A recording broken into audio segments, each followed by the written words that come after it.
What's up, everybody? Happy Thursday. Hope all you're having a great day so far. Getting into this episode of GH. First of all, Sonny.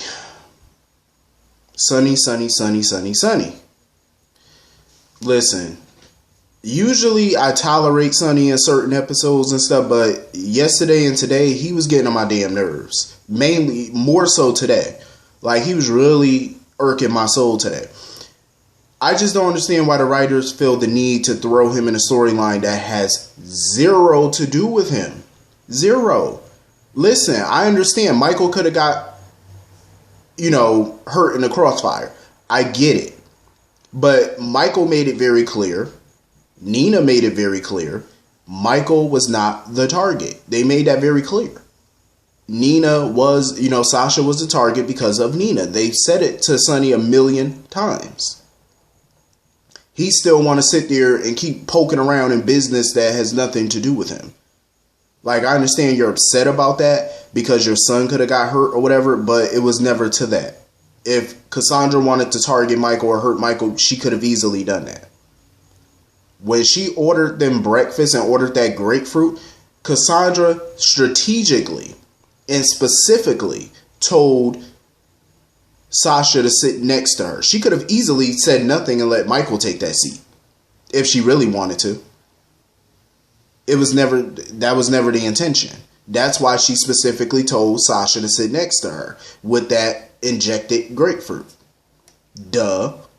Like, I don't understand why Sonny is still harping on this. Mind your damn business. And then he's sitting there all up in Nina's face. Oh, I'm not going nowhere. Oh, I want to know what's your backstory with Cassandra. None of your freaking business. Like, seriously, Sonny just need to mind his business. Why is it so important for Sonny to know why Cassandra's targeting Nina? Why is that so important for you to know? It's none of your business. And I'm glad that Nina kept her mouth shut and didn't tell Sonny anything, because she know if she tells Sonny something, it's going to incriminate her. And she's not friends with Sonny, and you can't trust him anyway, because if you tell him something incriminating, who's to say he won't use it against you or Valentine later? Who's to say he wouldn't? And we all know Sonny would. And it's so funny that when Jax rolled up, Sonny gonna leave. Sonny know he don't want no smoke with Jax, and he know he don't. Like, he can sit there all he want to and try to act like the big bad mobster, but as soon as Jax pulls up and tell you to go take a hike somewhere, that's exactly what Sonny did. He left. A minute ago, he just told Nina, when it was him and Nina one-on-one, and she told him to leave, oh, I'm not going nowhere. But when Jax walks up, I see you turned around and walked your ass to the other side. I see you left. He know he don't want no problems with Jax, and he know it. See, he act all tough when you with a woman. But when a real man step up to you, you want to walk away. I said exactly. But didn't you just say a minute ago that you weren't going nowhere? I see you went somewhere. As soon as Jax pulled up, you went somewhere. I see that. Telling you. I'm telling you, you can see what a real man look like in a minute, can't you? They act all tough. Act tough when they, when they're dealing with a woman. Some men act tough when they dealing with a woman, but another man walk up, they, back down a bit. And that's exactly what Sonny did. I say, back your ass down. Because it's none of his business anyway. None of this is his business. Like, why are you in this? And I said this yesterday. He has more than enough on his plate right now. You have to deal with Dev. You got Avery. You got a pregnant wife. Y'all have a baby, an unborn baby that may have a birth defect. You have to deal with your father that has Alzheimer's. Now you got the cops sniffing around asking about Barry. You have more than enough on your plate right now. Why are you adding a situation that has nothing to do with you? And you're potentially adding a new enemy who's very dangerous to your endless list of issues that you got going on. Why would you want to do that? Why? Cassandra's not thinking about you.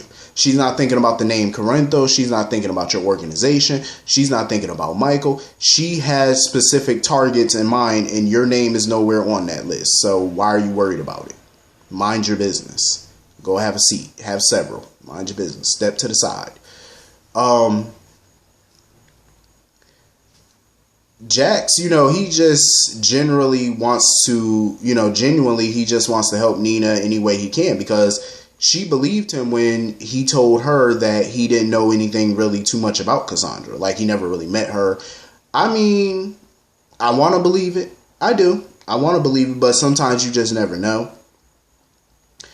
But I do agree. I mean, he had a file on her, but like you said, it wasn't really secret, because if you look in that file, which Curtis did, you would see that everything that was in that file was already public information. There was nothing in that file that they didn't already know. So if he had some secret liaison with Cassandra, then you would have known about it when you looked in that file. I mean, Jax he had no clue at the time that Valentine and Curtis were working together. So it's not like he would have planted that file there knowing Curtis would have found it, or anybody would have found it. It was in a locked drawer. So clearly he was just doing his research on Valentine, and I'm pretty sure during his research, the name Cassandra Pierce must have popped up, so he looked into it. I don't think it's anything other than that. I honestly think that his file on Cassandra was just general research. That's all it was. That's the way it looks. Like, it was just typical research, and her name popped up. Because like you said, this is all public, so it's easy to get that type of information. It's not really tough. I don't know what Curtis was smoking at the time, but it must have been some good, because dude just got offered $5 million to find Cassandra. That's a whole lot of money. I mean, you would basically be rich with $5 million. Like, that's a lot of coin. And he turned it down. Now, don't get me wrong. I understand that, Curtis is a morals kind of guy. You know what I mean? Yeah, he steps over the line sometimes. But when it comes down to murder and all that, that's something that he's not willing to do. And he knew once Valentine got Cassandra, he knew what would happen. He knew that Valentine would kill her. And he didn't want to be a part of that. I totally understand. I get it. But you basically, engineered a kidney heist. Now, granted, that's not murder, but organ stealing is, considered, probably just as bad. But I mean, if you can do that, then you can look the other way when it comes to murder. I'm just saying. It's not like he's murdering an innocent person, even though murder is murder, no matter whether the person is an innocent person or a guilty person, murder is still murder. But I'm like, $5 million all to get Cassandra, I would have took that. I'm being honest. I mean, you don't get a $5 million offer every day. I mean, that's an offer that comes around maybe once in a lifetime, sometimes never. That was a stroke of luck right there. But Curtis may not have a choice but to take it at this point, because Jax knows that Curtis was a spy for Valentine. He put 2 and 2 together. So he knows, and he had no choice but to fire Curtis. So now Curtis out of a job. And they just found out that the insurance that Jordan has is not going to cover as much of her medical expenses as she thought. So he's really going to have to, take that job with Valentine now. Now he has no choice now but to take that $5 million offer. Which I think is smart on his part, because even if there was no financial issues, I still would have took it. I'm just saying, like, that's too much money to walk away from. Too much. Too much money. That's now, if it was for $100,000 or something like that, I mean, I still would have considered it, but you talking about $5 million. People, you got some people out here that probably never see that kind of money in their lifetime, probably not in the next lifetime. And he just turned it down flat too. It didn't even look like he was really contemplating it either. He just straight up turned it down. I'm like, damn, only you could tell this TV, because in real life, shit. We would have all, even if you would have turned it down, you would have at least thought long and hard on it before you said no. You know what I mean? Like, come on now. $5 million, shit. It could solve a lot of my problems and a lot of other people's problems too. You know what I'm saying? Like, that's nothing to sneeze at. I'm just saying. But, with the mountain medical bills and stuff, Jax fired him from Aurora. He ain't got no choice now but to take that offer.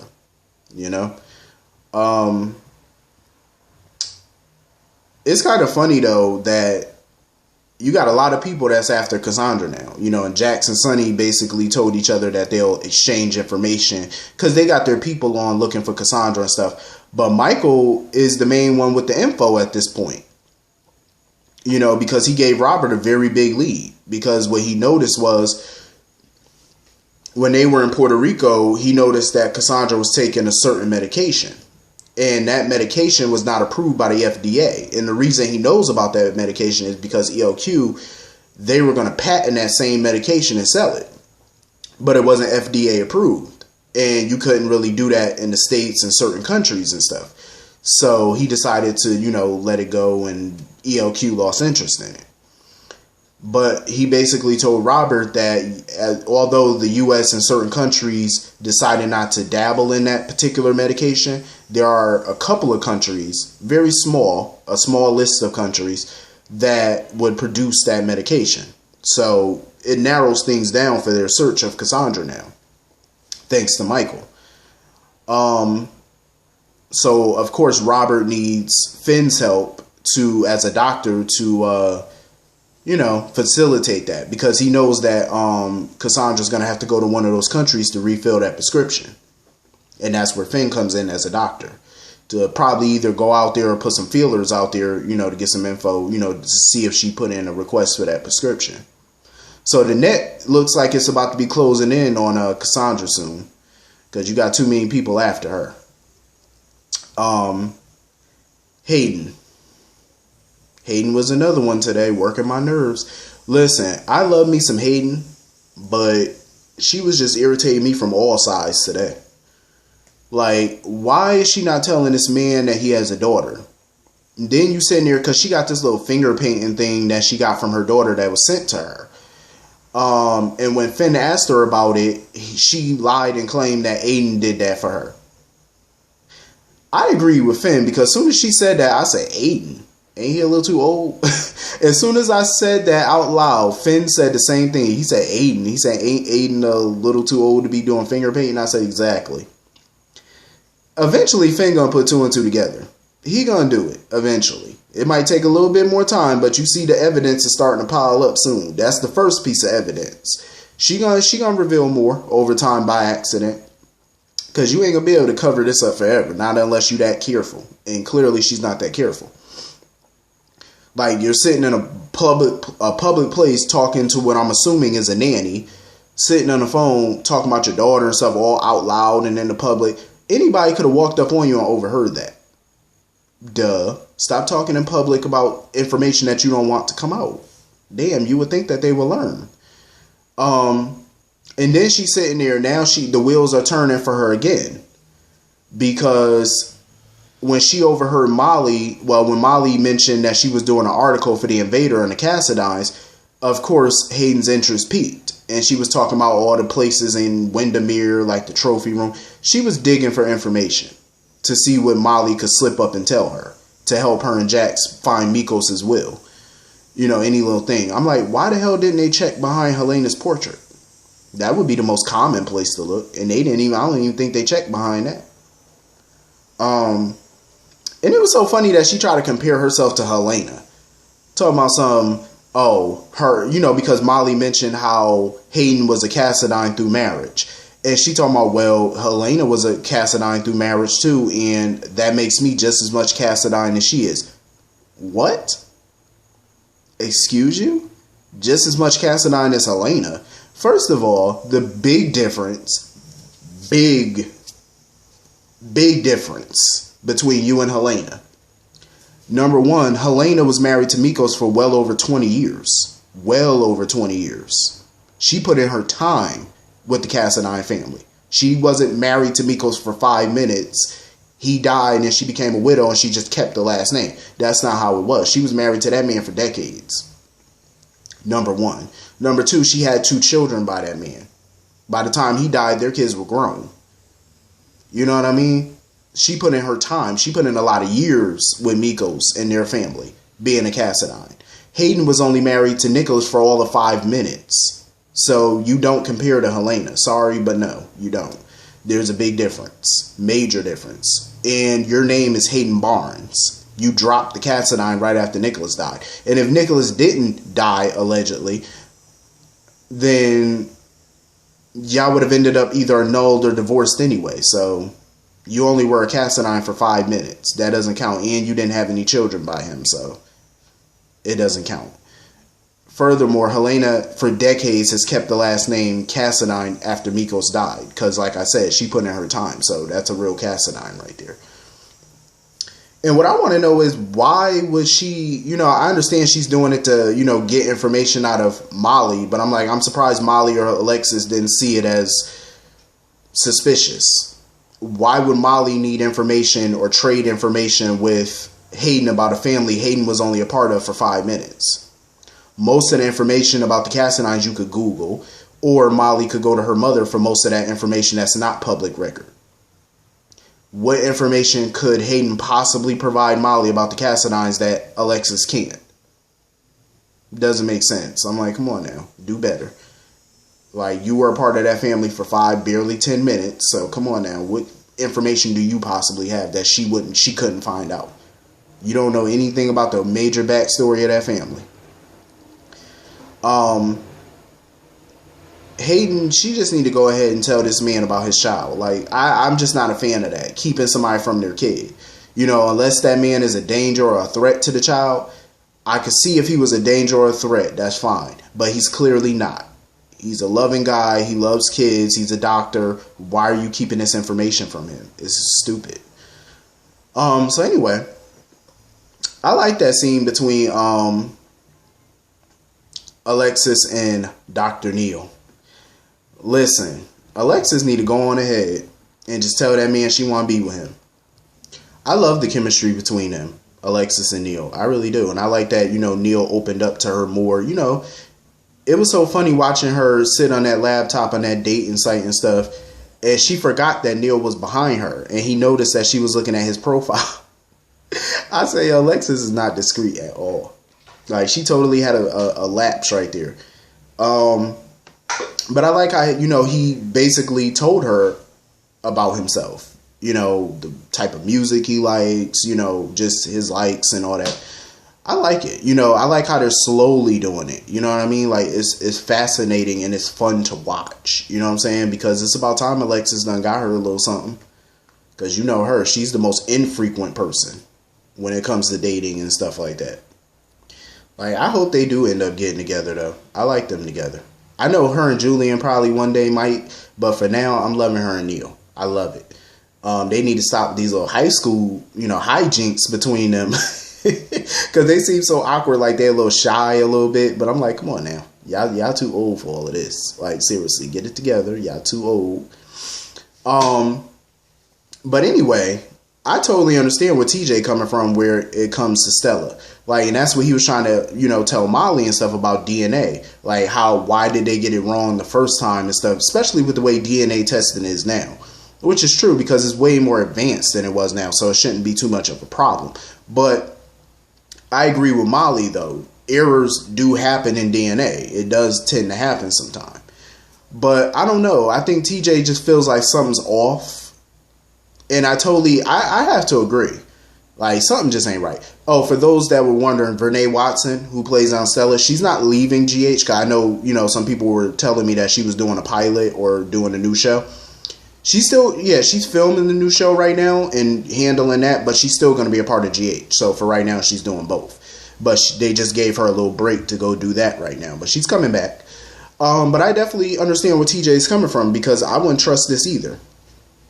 Some long lost relative and stuff. For all we know, somebody could be sending fake postcards. Because I think Jordan said she had got a postcard from Stella or whatever. See, I don't do postcards. You're going to have to call me on the phone. You know what I'm saying? So I can hear your voice and know that you're all right. You know what I'm saying? Don't be sending me no text or no postcard. I need to hear your voice because anybody could send that. You know what I'm saying? You wouldn't even know. I need to hear your voice. You know what I'm saying? Like, we saw what happened with Anna Devane last time when she went out of town. Finn kept getting all these text messages and all that from her, but he never heard her voice on the phone, and come to find out somebody done snatched her up. So, we got to make sure Stella ain't been snatched. They need to get it together. Make sure she ain't been took.